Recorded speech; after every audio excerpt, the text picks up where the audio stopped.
নমস্কার বন্ধুরা, food divine বাংলাতে তোমাদের সকলকে অনেক অনেক স্বাগত জানিয়ে আজকের রেসিপিটা আমি শুরু করছি। আজকে আমি তোমাদের সাথে সয়াবিন আর ডিমের খুবই টেস্টি একটা রেসিপি শেয়ার করব। এভাবে তোমরা একবার অবশ্যই বাড়িতে বানিয়ে দেখো, আশা করছি ভালো লাগবে। তো আজকের রেসিপির জন্য 1 কাপ সয়াবিনকে গরম জলেতে 5 মিনিটের জন্য ভিজিয়ে রেখেছিলাম। যখন সয়াবিন আমাদের পুরোপুরিভাবে সফট হয়ে যাবে তখন আমরা ভালো করে নিংড়ে নিয়ে নেব। এবার সয়াবিনেতে দিয়ে দেব হাফ চামচ রেড চিলি পাউডার আর 2 থেকে 3 পিঞ্চ দিয়ে দিলাম এখানে হলুদ গুঁড়ো। অল্প একটু লবণ দেব আর দেব এখানে 2টো ডিম।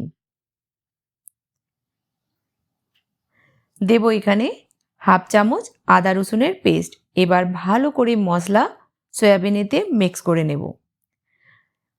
আজকের রেসিপিটা তোমরা অবশ্যই বাড়িতে বানিয়ে দেখো, রুটি ভাত দুটোর সঙ্গেই খেতে কিন্তু দারুণ লাগে। তো ভালো করে আমাদের সয়াবিনেতে মশলা মিক্স করে নিতে হবে। এবার কড়াইতে নিয়ে নেব 3 চামচ তেল। তেলকে প্রথমে আমরা গরম করে নেব। তেল গরম হয়ে গেলে দিয়ে দেব আমরা এখানে আলু। তো আমি 3টে মিডিয়াম সাইজের আলুকে এভাবে একটু বড় টুকরো করে কেটে নিয়েছি। আলু চাইলে তোমরা এখানে কম বেশিও করে নিতে পারো। আলু দেওয়ার পর আমরা 4-5 মিনিট ভেজে নেব কালার চেঞ্জ হয়ে যাওয়া পর্যন্ত। আলুর রং যখন চেঞ্জ হয়ে যাবে তখন আমরা তুলে নেব।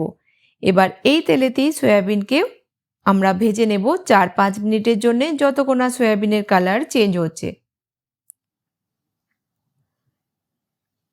তো গ্যাসের ফ্লেমটা মিডিয়াম করে আমরা ভেজে নেব সয়াবিনের কালার চেঞ্জ হয়ে যাওয়া পর্যন্ত।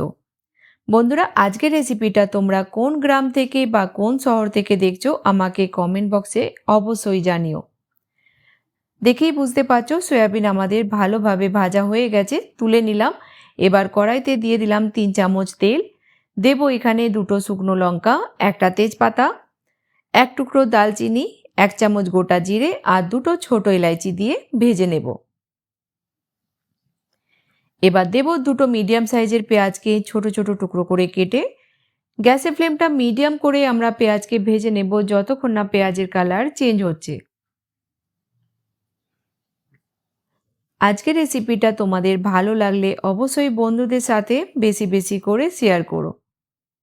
পেঁয়াজ যখন ভাজা হয়ে যাবে দিয়ে দিলাম এখানে 1 চামচ আদা রসুনের পেস্ট। 1 মিনিট ভেজে নিতে হবে।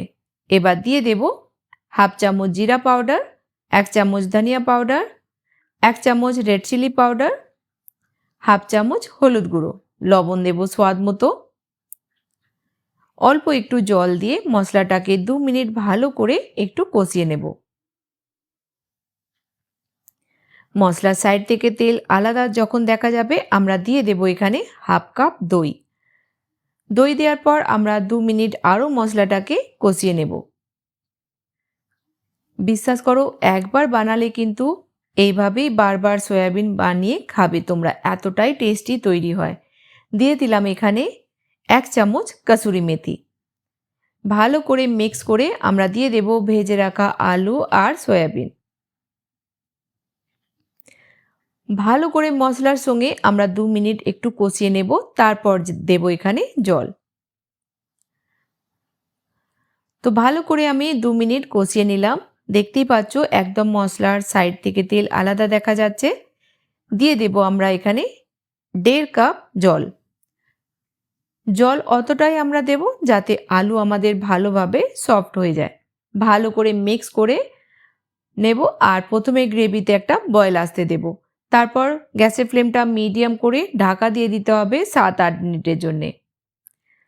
7-8 মিনিট পর আমাদের খুবই টেস্টি একদম নতুন স্বাদের সয়াবিন ডিমের সবজি তৈরি হয়ে গেল। দিয়ে দিলাম এখানে 1 চামচ ঘি আর ধনেপাতা কুচি। ভালো করে মিক্স করে আমরা গ্যাসের ফ্লেমটা বন্ধ করে দেব। আর দেখে যতটা তোমাদের এটা টেস্টি মনে হচ্ছে, বিশ্বাস করো খেতে কিন্তু এর থেকে অনেক অনেক বেশি ভালো লাগে।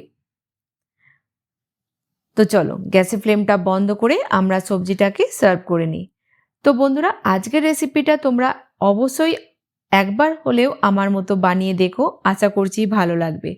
রেসিপিটা ভালো লাগলে অবশ্যই বন্ধুদের সাথে বেশি বেশি করে শেয়ার করো। তো নতুন কোনো রেসিপির সঙ্গে আবার দেখা হবে। ততক্ষণ খুব ভালো থেকো আর